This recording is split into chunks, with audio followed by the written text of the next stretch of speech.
சத்தம் கேட்கையில் அஞ்சினின் மீட்பர் நீதியே மனிதனே நாய் மூடுமே. நான் நிற்கும் பாறை கிறிஸ்துதான், வேரஸ்தி பாரம் மணல்தான், வேரஸ்தி பாரம் மணல்தான்.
அன்பானவர்களே, ஆண்டவராகிய இயேசு கிறிஸ்துவின் நாமத்தினால் உங்களுக்கு என் அன்பின் வாழ்த்துக்கள்.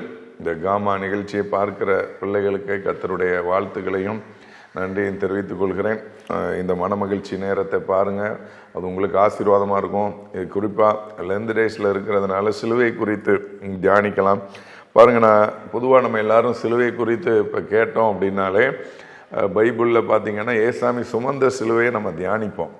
ஆனால் இன்றைக்கி நான் ஜெபிக்கும் போது கர்த்தர் எனக்கு கொடுத்த ஒரு வார்த்தை, சிலுவை குறித்து இயேசு பிரசங்கித்த காரியம். நான் வாசிக்கிறேன் பாருங்கள், மத்தேயு 10:38, தன் சிலுவை எடுத்துக்கொண்டு என்னை பின்பற்றாதவன் எனக்கு பாத்திரன் அல்ல. ஆண்டவரை பின்பற்றுகிற பிள்ளைகள் நம்முடைய சிலுவையை எடுத்துக்கொண்டு அவரை பின்பற்ற வேண்டும். இது இயேசு சிலுவைக்கு போகிறதுக்கு முன்னாடி ஆண்டவர் பிரசங்கித்த காரியம். அவர் சுமந்த சிலுவை அல்ல, அவர் பிரசங்கித்த சிலுவை, தன் சிலுவையை எடுத்துக்கொண்டு. இன்றைக்கி நிறைய பேருடைய வாழ்க்கையில் பாடுகள் இருக்கும், உபத்திரவங்கள் இருக்கும், பிரச்சனைகள் இருக்கும். இதெல்லாம் முடியவே முடியாதா அப்படிங்கிற கேள்வி இருக்கலாம். ஆனால் பாருங்கள், பைபிள் படி நம்ம பார்த்தோம் அப்படின்னா இது எல்லாவற்றும் கர்த்தர் முடிவு கட்டுவார். ஆண்டவர் சொல்கிறார், வெளிப்படுத்துதல்ல, உபத்திரவத்தின் குகையில் உங்களை தெரிந்து கொண்டேன். இது என்ன தன் சிலுவை? அப்போ இந்த வசனத்தை முன்னாடி நம்ம தியானித்தோம் அப்படின்னா, என்றைக்குமே ஒரு வசனத்தை வாசிக்கும் போது ஒரு குழப்பம் உண்டாயிருச்சு அப்படின்னா அந்த முழு அதிகாரத்தையும் தியானிக்கணும். அப்போவும் ஒரு தெளிவு உங்களுக்கு வரல அப்படின்னா முந்தின அதிகாரம், அதுக்கு அடுத்த அதிகாரத்தை நாம் என்ன செய்யணும், தியானிக்கணும். இப்போ இந்த அதிகாரத்தில் பார்த்தீங்க அப்படின்னா ஆண்டவர் பாருங்கள் சொல்கிறாரு, பூமியில் சமாதானத்தை அனுப்ப வந்தேன் என்று எண்ணாதீர்கள், சமாதானத்தை அல்ல பட்டயத்தையே அனுப்ப வந்தேன்னு சொல்கிறார். இதை படித்த உடனே எல்லாருக்குள்ளேயும் ஒரு குழப்பம் இருக்கும். ஆரம்பத்தில் எனக்குள்ளெல்லாம் ஒரு குழப்பம் இருந்துச்சு. ஏன்னா இதுக்கு முன்னாடி நம்ம பார்த்தோம் அப்படின்னா ஆண்டவர் சொன்ன காரியங்கள் எல்லாம் பார்த்தோம் அப்படின்னா, ஆண்டவர் சமாதான பிரபு அப்படின்னா பழைய ஏற்பாட்டில் அவரை குறித்து சொல்லப்பட்டிருக்கிறது. இயேசு கிறிஸ்துவை முன்னோட்டமாக சொல்லப்பட்டிருக்கு. அது மாத்திரமல்ல, இயேசு மலை பிரசங்கத்தில் அவர் சொல்கிறார், சமாதானம் பண்ணுகிறவர்கள் பாக்கியவான்கள், அவர்கள் தேவனுடைய புத்திரர் எனப்படுவார்கள், அப்படி சொல்லப்பட்டிருக்கு. ஆனால் இங்கே சமாதானத்தை அல்ல பட்டயத்தை அனுப்ப வந்தேன் அப்படின்னு சொல்லி வேதம் சொல்கிறது. எப்படினில், மகனுக்கும் தகப்பனுக்கும், மகளுக்கும் தாய்க்கும், மருமகளுக்கும் மாமிக்கும் பிரிவினை உண்டாக்க வந்தேங்கிறார். இன்றைக்கி குடும்பங்கள் இப்படிப்பட்ட பிரிவினைகள் எல்லாம் நம்ம என்ன செய்கிறோம், பார்க்குறோம். ஆனால் இது யாருக்கு உபதேசம் பண்ணது அப்படிங்கிறது ஒரு கேள்வி கேட்கணும். யாருக்கு, எந்த இடத்துல இயேசு பிரசங்கித்தார் அப்படின்னா, முதலாவது வசனம் வாசிச்சிங்கன்னா, அப்பொழுது அவர் தம்முடைய 12 சீசர்களையும் தம்மிடத்தில் வரவழைத்து. ஆண்டவர் இந்த உபதேசம் சீசர்களுக்கு பேசினது. சமாதானம் பண்ணுகிறவர்கள் பாக்கியவான்கள் என்று ஆண்டவர் சொன்னது எல்லாருக்குமான ஒரு பொதுவான பிரசங்கம். ஆனால் இங்கே ஆண்டவர் சொல்கிறது சீசர்களுக்கான ஒரு செய்தி. சீசர்களை பார்த்து ஆண்டவர் சொல்கிறார், தகப்பனையா தாயாவது என்னிலும் அதிகமாய் நேசிக்கிறவன் எனக்கு பாத்திரவான் இல்லை அப்படின்னு சொல்லி கர்த்தர் சொல்கிறார். இன்றைக்கி ஆண்டவரை விட உலகத்தில் யாரை நேசிச்சிங்கனாலும் அது பைபிள் சொல்லுது, அது தேவனுக்கு பாத்திரவானாக இருக்க மாட்டீங்க. இப்போ சீசர்களாய் வந்துட்டோம் அப்படின்னா, இயேசுவை பின்பற்ற வந்துட்டோம் அப்படின்னா, இயேசுவை பின்பற்றுறதுக்கு சில காரியங்களை நான் விட்டு கொடுக்கணும். உலகத்திலேயே எனக்கு ஆண்டவரை பிடிக்கும்னு எல்லாரும் சொல்லுவோம். அதுக்கு பிறகு தான் மற்றவர்களை நம்ம நேசிக்கணும். ஆண்டவர்கிட்ட அன்பு கூறுற மாதிரி நம்ம இடத்துல அன்பு கூற மாதிரி பிறர் இடத்துல கூறலாம். ஆனால் வேதம் சொல்கிறது, தன் சிலுவை எடுத்துக்கொண்டு. நம்ம ஒவ்வொருவருக்கும் ஒரு சிலுவையை ஆண்டவர் கொடுத்திருக்கிறார். அந்த சிலுவையை எடுத்துக்கொண்டு ஆண்டவரை பின்பற்றும் போது தான் நம்முடைய வாழ்க்கையில் ஒரு பெரிய மாற்றம் உண்டாகும். இன்றைக்கி அப்படிப்பட்ட காரியத்தை தான் தேவன் நம்மோடு பேசுகிறார். தொடர்ந்து ஒரு சில வசனங்களை நாம் தியானிக்கலாம். நான் வாசிக்கிறேன் பாருங்கள். அடுத்து மத்தேயு 16வது அதிகாரம் 34வது வசனம். அப்பொழுது இயேசு தம்முடைய சீசர்களை நோக்கி, ஒருவன் என்னை பின்பற்ற விரும்பினால் தன்னைத்தான் வெறுத்து தன் சிலுவை எடுத்துக்கொண்டு என்னை பின்பற்ற கடவன். ஒருவன் ஆண்டவரை பின்பற்ற விரும்பினார், இயேசு சாமியை ஒரு ஆள் பின்பற்ற விரும்பினால் பைபிள் சொல்லுது தன்னைத்தான் வெறுத்து. பாருங்கள், நம்மை நாமே வெறுக்கிறவர்களாக இருக்கணும். தன்னைத்தான் வெறுத்து தன் சிலுவை எடுத்துக்கொண்டு என்னை பின்பற்ற கடவன் சொல்லி இன்றைக்கி ஆண்டவர் இதை தான் நம்மோடு பேசுகிறார். நம்மை நாமே வெறுக்கிறவர்களாக இருக்கணும். நம்மளை ரொம்ப பிடிக்கும், அப்படி தான் உலகத்தில் ஏசப்பா பிடிக்கும்னு சொல்லுவோம், அம்மா அப்பாவை பிடிக்கும் சொல்லுவோம். ஆனால் உண்மையில் உங்களை தான் ரொம்ப பிடிக்கும். அப்போ தன்னையே வெறுக்கிற ஒரு அனுபவம் அப்படின்னா, எனக்கு என்ன பிடிக்காது அப்படி இல்லை. உலக ஆசை பாசங்களுக்கு நம்மை வெறுக்கணும். உலக மனிதர்கள் வாழ்கிற வாழ்க்கை வேறு, நம்ம வாழ்கிற வாழ்க்கை வேறு. உலகத்தில் எல்லாமே இருக்கும், எல்லாவற்றையும் அனுபவிக்க அதிகாரம் உண்டு, எல்லாம் தகுதியாக இராது. இன்றைக்கி உலக வாழ்க்கையில் எல்லாவற்றையும் அனுபவிக்கிறதற்கு அதிகாரம் இருக்குது, ஆனால் எல்லாம் தகுதியாக இருக்காதுன்னு சொல்லி பைபிள் சொல்லுது. அப்போ இயேசுவை பின்பற்ற வர விரும்பினால் நம்மை நாமே வெறுக்கிறவர்களாக இருக்கணும். நம்மை நாமே வெறுத்து ஆண்டவரை பின்பற்றுகிற பிள்ளைகளாக இருக்கணும். அவன் அதை செய்கிறான், இதை செய்கிறான், அதை செய்கிறான், நானும் செய்வேன், அப்படி செய்யக்கூடாது. நம்மை நாம் வெறுக்கிற அனுபவம் உள்ளவர்களாய் நாம் இருக்கணும். இந்த இடத்துல ஏசாமி எதற்காக சொல்கிறார்? ஏசாமி சிலுவையில் போகிறத குறித்து சீசர்களோடு ஆண்டவர் பேசிகிட்டு இருக்கிறார். அப்போ பேதுரு வந்து சொல்கிறான், ஆண்டவரே நீங்கள் என்ன பண்ணக்கூடாது? மறிக்கக்கூடாது, நீங்கள் மறிக்கக்கூடாதுங்கிறான். அப்போ ஆண்டவர் சொல்கிறார், எப்பா மனுஷனுக்கு ஏற்றபடி நீ சிந்திக்கிற, தேவனுக்கு ஏற்றபடி நீ என்ன செய்யலை? சிந்திக்கலை. ஆண்டவருக்காக வாழவும் ரெடியாக இருக்கணும், ஆண்டவருக்காக மறிக்கவும் ரெடியாக இருக்கும். மிஷினரிமார்கள் நினைத்து பாருங்கள், அவங்க சொந்த ஊரை விட்டுட்டு எல்லாத்தையும் விட்டு இந்த காலத்தில் வந்து ஆண்டவருக்காக எல்லாவற்றையும் என்ன செஞ்சாங்க? இழந்தார்கள். பேட்ரிக் ஜாஸ்வான்னு சொல்கிறாங்க, ஒருவேளை உலகத்தில் நிறைய காரியத்தை பெற்றுக்கொண்டவர்களை ஆண்டவர் உலகம் கொண்டாடும். நான் நிறைய ஊழியர்களுடைய சாட்சிகள் கேட்டிருக்கிறேன். ஊழியத்துக்கு வர்றதுக்கு முன்னாடி செருப்பு கூட எங்ககிட்ட வாங்க பணம் இல்லை, ஷூ வாங்குறதுக்கு பணம் இல்லைன்னு வந்தவங்க இன்றைக்கி BMW காரு, ஆடி கார், அந்த மாதிரி எல்லாம் ஆண்டவரால் ஆசீர்வதிக்கப்பட்டிருக்கிறார். ஆனால் அதே நேரத்தில் ஒன்றில் வசதியாக வாழ்ந்தவங்க, வெளிநாட்டு மிஷினரிகள்லாம் பாருங்கள், வசதியாக வாழ்ந்தவங்க அவங்க நாட்டை விட்டு எல்லாத்தையும் விட்டு ஆண்டவரை பின்பற்றுகிறதற்காக எல்லாவற்றையும் இழந்து வந்தாங்க. அவங்களுடைய சொத்துக்கள், சுகங்கள் எல்லாத்தையும் விட்டுட்டு இங்கே வந்து ஆண்டவருக்காக வாழ்ந்து மரித்தார்கள். ஒருவேளை உலகத்தில் எல்லாவற்றையும் பெற்றுக்கொண்டவர்களை உலகம் கொண்டாடும், ஆனால் உலகத்தில் எல்லாவற்றையும் இழந்தவர்களை பரலோகம் கொண்டாடும். அதான் சிலுவை சுமக்கிற அனுபவம். இயேசு பிரசங்கித்த சிலுவையை நாம் தியானித்து கொண்டிருக்கிறோம். ஏசாமி சுமந்த சிலுவை அல்ல, அவர் சிலுவை குறித்து ஆண்டவர் பிரசங்கித்த காரியம். இன்னும் கூட நான் ஒரு காரியத்தை வாசிக்கிறேன் பாருங்கள். மார்க்கு 10வது அதிகாரம் 21வது வசனம். இயேசு அவனை பார்த்து அவனிடத்தில் அன்பு கூர்ந்து, உன்னிடத்தில் குறை உண்டு, நீ போய் உனக்கு உண்டானவைகள் எல்லாவற்றையும் விற்று தரித்திரருக்கு கொடு, அப்பொழுது பரலோகத்தில் உனக்கு பொக்கிஷம் உண்டாயிருக்கும், பின்பு சிலுவை எடுத்துக்கொண்டு என்னை பின்பற்றவா அப்படின்னு சொல்கிறோம். பாருங்கள், இந்த நாளில் ஆண்டவர் அவருடைய சிலுவையை எடுத்துக்கொண்டு என்னை பின்பற்றுகிறவன் அப்படின்னு சொல்லியிருக்கிறான். ஒரு பெரிய ஐஸ்வர்யவான், பெரிய வாலிபன், அவனுடைய வாழ்க்கையில் எல்லாமே இருந்துச்சு. அவன் ஏசாமியை சந்திக்க வாரான். அவன் மிகப்பெரிய பணக்காரன், அவன் மிகப்பெரிய ஐஸ்வர்யவான். ஏசாமியை சந்திக்கிறதுக்கு வரான். அவன் பின்னாடி வரும்போது பார்த்தீங்க அப்படின்னா ஆண்டவரை பார்த்து கேட்குறான். ஆண்டவரே எல்லாத்தையும் விட்டுட்டு உங்கள் பின்னாடி வந்தேன் அப்படின்னு கேட்குறான். ஆண்டவர் பாருங்கள், அவன்கிட்ட சொல்கிறார், நீ பரலோக ராஜ்யத்தை அனுபவிக்கணும், நித்திய ஜீவனை பெற்றுக்கொள்ளணும் அப்படின்னா கற்பனைகளை கை கொள்ளுங்கிறார். அவன் சொல்கிறான், சிறு வயதுலேருந்து இது எல்லாத்தையும் கை கொள்கிறேன். அப்போ எல்லாத்தையும் நீ வைக்கணும் அப்படின்னு சொன்னால் உனக்கு உண்டானது எல்லாத்தையும் விற்று தரித்திரருக்கு கொடு அப்படின்னு சொல்கிறார். உனக்கு உண்டான எல்லாத்தையும் விற்று. பாருங்கள், இன்றைக்கி எப்படி தான் நான் ஒரு முறை ஜெபிக்கும் போது, ஆண்டவரே உங்களுடைய மிஷினரியாக பீகார் போக ரெடி, குஜராத் போக ரெடி, எல்லாம் ரெடி ஆண்டவரே அப்படின்னு சொல்லி பிரசங்கித்து உண்டு. அப்போ ஆண்டவர் பேசினார், உனக்கு உண்டான வீட்டை, காரை, பைக்கை, ஃபோனை எல்லாம் விற்று ஏழைகளுக்கு கொடு, தரித்திரருக்கு கொடு. அப்போ நான் சொன்னேன், அப்பாலே போ சாத்தானேன்ட்டேன். இல்லை, நமக்கு ஏற்ற மாதிரி ஆண்டவர் பேசினா தான் ஏற்றுக்கொள்கிறோம். நமக்கு விரோதமாக ஆண்டவர் ஒரு காரியத்தை பேசினா அதுக்கு நம்ம கீழ்ப்படுகிறதே இல்லை. இங்கே பாருங்கள், இவனும் துக்கமுகமாக என்ன செஞ்சிட்டான்?